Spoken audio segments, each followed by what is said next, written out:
Hello friends, आज हम लोग लिंक रिएक्शन पढ़ेंगे। बहुत छोटा सा टॉपिक है।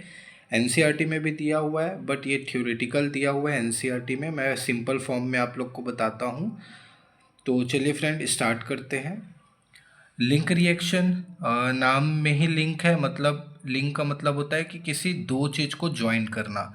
तो लिंक रिएक्शन जो होता है ये ग्लाइकोलिसिस और क्रेब्स साइकिल दोनों के बीच में होता है। तो लिंक रिएक्शन जो है ये फर्स्ट प्रोसेस है एरोबिक रेस्पिरेशन का। तो जब एरोबिक रेस्पिरेशन होना रहता है तो ग्लाइकोलिसिस के बाद जो प्रोसेस होता है वो फर्स्ट स्टेप लिंक रिएक्शन होता है। तो लिंक रिएक्शन में हम लोग पढ़ेंगे क्या क्या होता है। तो ग्लाइकोलिसिस में हम लोग को पता है कि ग्लाइकोलिसिस हुआ तो हम लोग के पास में पायरुवेट बना। ये 2 मोल का पायरुवेट बना था। कहाँ पे बना था? साइटोप्लाज्म में। तो लिंक रिएक्शन के लिए इस पायरुवेट को हम लोग को साइटोप्लाज्म से ट्रांसपोर्ट कर रहा होता है माइटोकॉन्ड्रिया मैट्रिक्स में। तो पहली बात तो यही आप याद रखना कि जो लिंक रिएक्शन है वो माइटोकॉन्ड्रिया मैट्रिक्स में होता है। तो माइटोकॉन्ड्रिया मैट्रिक्स में लिंक रिएक्शन होता है। पहली बात ये आप ध्यान रखना। अब आते हैं कि लिंक रिएक्शन में होता क्या है। ये रिएक्शन आपको एनसीईआरटी में दिया हुआ है, तो वो चीज़ मैं आपको बताता हूँ। एनसीईआरटी में एक वर्ड यूज़ किया गया है, ऑक्सीडेटिव डीकार्बोक्सिलेशन।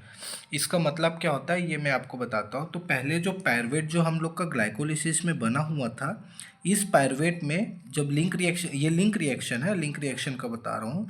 तो लिंक रिएक्शन में जब पायरुवेट जब माइटोकॉन्ड्रिया मैट्रिक्स में आ जाता है तो सबसे पहले हम इसमें कोएंजाइम का एडिंग करते हैं। कोएंजाइम का एडिंग करते हैं पायरुवेट में, और एक एन ए डी प्लस का ऑक्सीडेशन होता है। ये याद रखना वर्ड ऑक्सीडेशन। ऑक्सीडेशन किसका हो रहा है? Na+, का।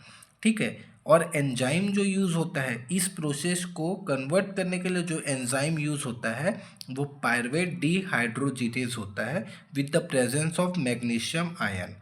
तो लिंक रिएक्शन में फिर से बता रहा हूँ, लिंक रिएक्शन में जब पायरुवेट साइटोप्लाज्म से माइटोकॉन्ड्रिया मैट्रिक्स में आता है तब हम पायरुवेट में कोएंजाइम का एडिंग करते हैं और साथ में Na+, का ऑक्सीडेशन करते हैं with the help of enzyme pyruvate dehydrogenase in a presence of magnesium ion.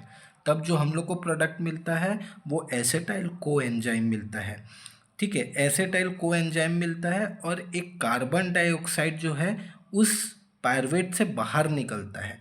मतलब ये 3 कार्बन मॉलिक्यूल था, वो ये 2 कार्बन मॉलिक्यूल में कन्वर्ट हो जाता है। तो एक कार्बन जो है वो बाहर निकलता है, उसी को हम लोग क्या बोलते हैं? डीकार्बोक्सिलेशन।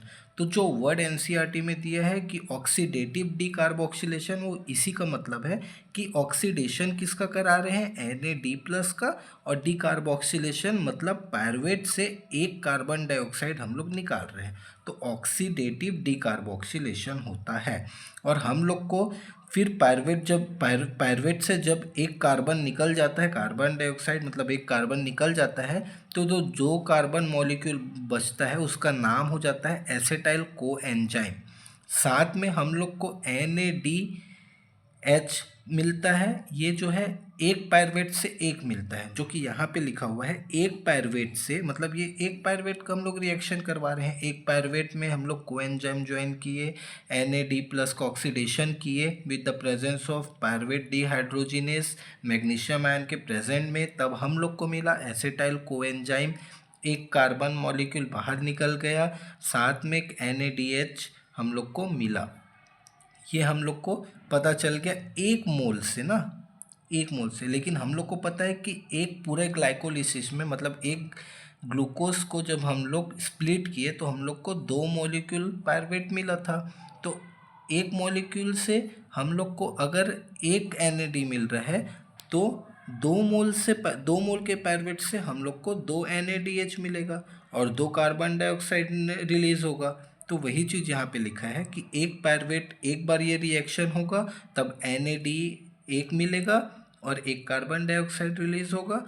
और अगर 1 मोल ग्लूकोज का अगर पूछ दिया तो हम लोग को 2 पायरुवेट, मतलब ये रिएक्शन 2 बार चलेगा, तो 2 बार चलने से 2 NADH मिलेगा और 2 कार्बन डाइऑक्साइड रिलीज होगा।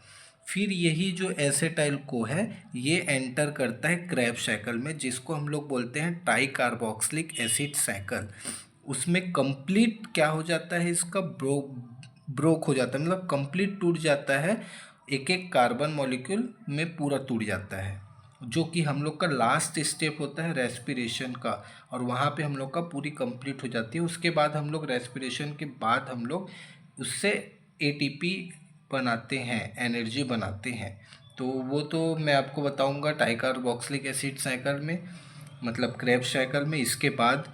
और अभी तो लिंक रिएक्शन में इतना ही है। एक बार फिर से रिवाइज कर लेते हैं। ग्लाइकोलिसिस किए हम लोग, ग्लाइकोलिसिस से पायरुवेट बना।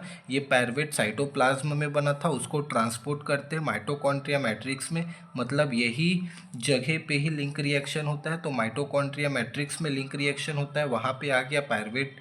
और पायरुवेट जैसे आता है वहाँ पे, तो हम लोग उसमें कोएंजाइम का ऐड करते हैं और एक NADH का ऑक्सीडेशन करते हैं। जो एंजाइम यूज़ होता है वो पायरुवेट डिहाइड्रोजिनेस होता है मैग्नीशियम आयन के प्रेजेंट में। तो जब हम लोग का उसका प्रोडक्ट बनता है वो एसेटाइल कोएंजाइम बनता है, एसेटाइल को बनता है। और एक कार्बन डाइऑक्साइड निकलता है जिसको डीकार्बोक्सिलेशन बोलते हैं, मतलब ऑक्सीडेटिव डीकार्बोक्सिलेशन हो गया।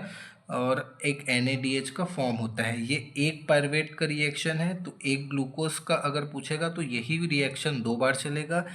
तो एक पायरुवेट से एक NADH बना, तो और एक कार्बन डाइऑक्साइड रिलीज हुआ, तो दो, एक मोल ग्लूकोज से 2 मोल पायरुवेट बनता है, तो ये दो बार रिएक्शन चलेगा। तो हम लोग को टोटल नेट प्रोडक्ट ये मिलेगा, 2 NADH और 2 कार्बन डाइऑक्साइड रिलीज होगा। कार्बन डाइऑक्साइड रिलीज होके तो बाहर चले जाएगा, बट 2 NADA हम लोग के पास मिलेगा। फिर ये एसिटाइल को जो है वो एंटर करता है क्रेब्स साइकिल में।